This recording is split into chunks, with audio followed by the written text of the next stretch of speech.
আমাদের গিরিরাজের গোবর্ধনের পাশে এক মহাত্মা ভজনানন্দী মহাপুরুষ, দিব্য ভজনানন্দী মহাপুরুষ থাকতেন। তার কণ্ঠে দুটো বড় বড় ঘোড়া হলো। এই ঘোড়া দুটো এত বড় হলো গলগণ্ডের মতো, উনি কোনো আহারও করতে আর সামর্থ্য থাকলেন না, কোনো সেবক করেননি, জানেন, শিষ্য করেননি। একটা বাঙালি 24 বছরের খুব নিষ্কিঞ্চন যুবককে রেখেছিলেন সেবার জন্য। সে রাত দিন রাধারানীর দিকে চেয়ে বলে, গুরুদেবের এটা সেরে দাও।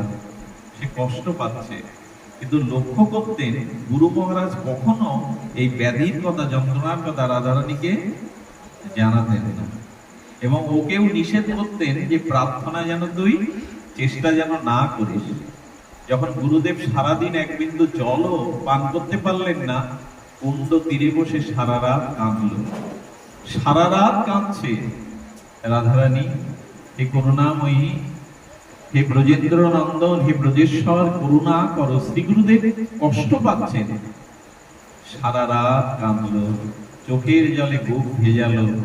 প্রভাতে কৃষ্ণ বলরাম রাখাল বেশে এসে বলছেন, আচ্ছা তোমাকে যে দেখছি সারা রাত কাঁদছো, কেন কাঁদছো গো?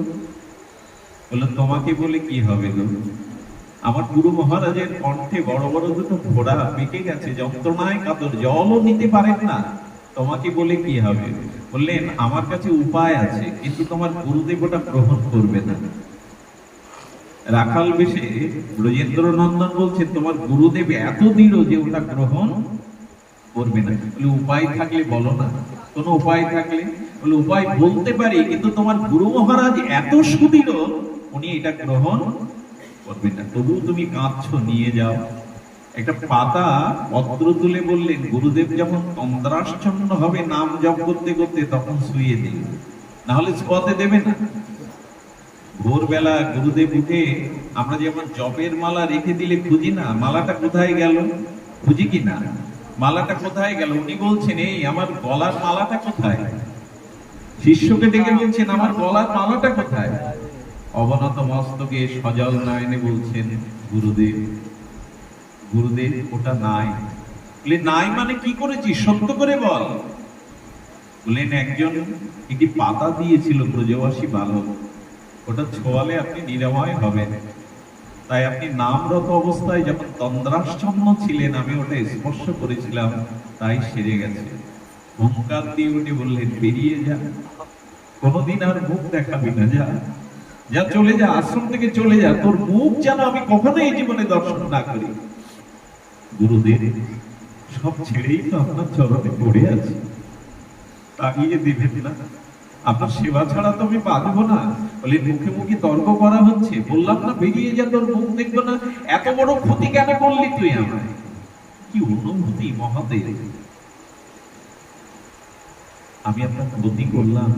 বলে, হ্যাঁ রে, তুই জানিস না কত বড় ক্ষতি করেছিস।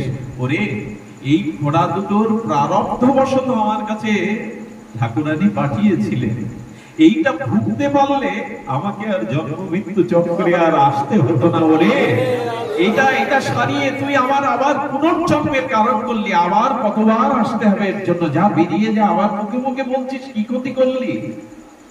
এই হলো ভক্তির অনুভূতি। পারবো তো আমরা? পারবো তো?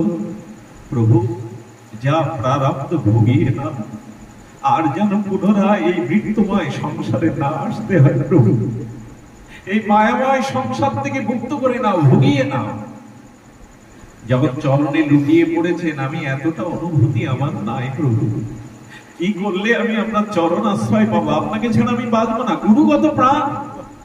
বলে, ও দুটো যদি আবার ফিরিয়ে আনতে পারিস কখনো, তবে মুখ দেখাবি, না হলে মুখ দেখাবি না।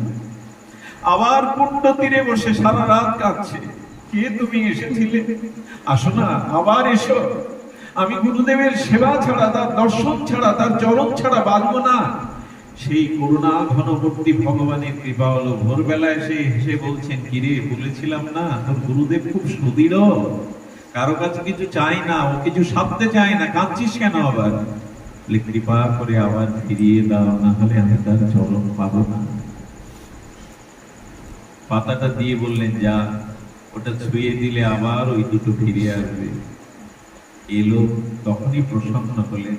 আমি বলি কি বাবা, প্রারব্ধের দোহাই দিয়ে ভজন পথ থেকে সরে যাবেন না, যে আমার কর্মফলে নয়, আমার প্রারব্ধ এমন এমন নয়।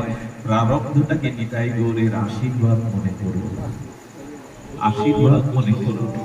আপনাদের মনে আছে সুধামার কথা? 4টে সন্তান গৃহে, 2-3 মা তাদের মুখে অন্ন জল দিতে পারেনি। সুদামা 5 গৃহে ভিক্ষা করে একটু পরমান্ন প্রসাদ পেয়েছিল। আর কৃষ্ণকে স্তুতি করতে করতে, নাম জপ করতে করতে, আসতে আসতে রাস সেনারা যেতে যেতে তাদের ঘোড়ার আঘাতে সুদামা পড়ে গেল মাটিতে। পরমান্নটা একটা কুকুর এসে সেবা পাচ্ছে। সুদামা ওই দৃশ্য দেখে কি বললো জানেন? দ্বারকার দিকে মুখ করে স্তুতি করছে, হে কেশব, এত বড় করুণা তোমার। আচ্ছা, 4টি সন্তান ক্ষুধার্ত হয়ে তারা গৃহে কাতর, সেই পরমান্নটা কুকুর খাচ্ছে, আর তিনি স্তুতি করছেন গোবিন্দের বান্ধবের। কত দয়া তোমার দ্বারকাধীশ! আমার প্রারব্ধে, আমার সন্তানের প্রারব্ধে আজকে এই অন্ন নাই, কিন্তু এত করুণা, আমার দ্বারা একটা জীব সেবা করিয়ে নিলে তুমি। পারবো তো এইসব ভাবতে? এইগুলোই ভজনের অনুভূতি। মহাপ্রভু এই জন্য ধন জন সুন্দরী রমণী কবিত্ব প্রতিভা এটা প্রেমের লক্ষণ বলেনি। প্রেমের লক্ষণ বলেছে যেন অহিত কি ভগবত ভক্তি করি, তোমার কাছে কোনো বিনিময় যেন না করি, আমার প্রারব্ধ বুঝিয়ে দাও, এটা যেন না।